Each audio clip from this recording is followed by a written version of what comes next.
Bayram şey dedi.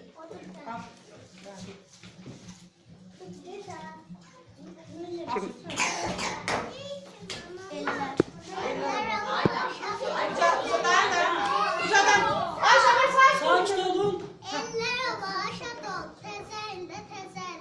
Teze ağızlar dolu, tezelde tezelde.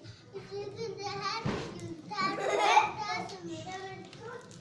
Neyden geldiğini bilin, tezelde tezelde. Denizden küreğe kesin, şahta kılıçtan kesin. Diyersen yağacak kar, kış gelir uşaqlar. Sözleyin xeyzəkləri, doğu dönəcəkləri. Yağış olsun, qar olsun, kişə uğurlar olsun. Su bayırda tufan, uğuldadı yer boran. Döyüldü pəncərə bək, açdı qapını çürək. Yerləndi çılçılaqlar, girdi evə soyuq qar. Aha, aha deyərsən, saxta babadır gələn. Saç saqqalı tamaman, başında qardan papa. Girdi evə bir qoca, boyu çınardan uca. Yaxıncısı bu kimi, parlayır ulduz kimi. Qotası qar hurcunu, uşaqlar gözək bunu. Alıb dövrəyə həmən, tutdular ətəyindən. Saxta baba saxtacan, hardasan bu vaxtacan. Saxta baba gülərək, uşaqlarla tək-bətək salamlaşıb görüşdü.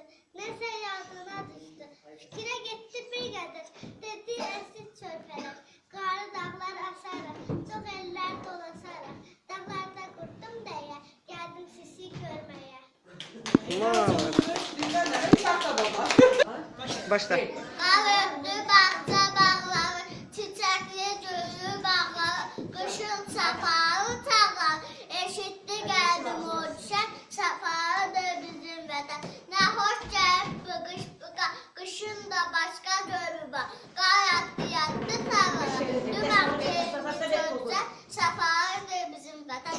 Fərlidir bu eldə qış bahada gül yağar yağış, sevinclərim bizə tanış açıb dumaq öpərdi. Ay yurdumuz bəzən-bəzən, bütün fəsilləri səfalıdır bizim vətən. Başla. Qonaq gəlir elə qış, soyulmuşdur havalar. Ağ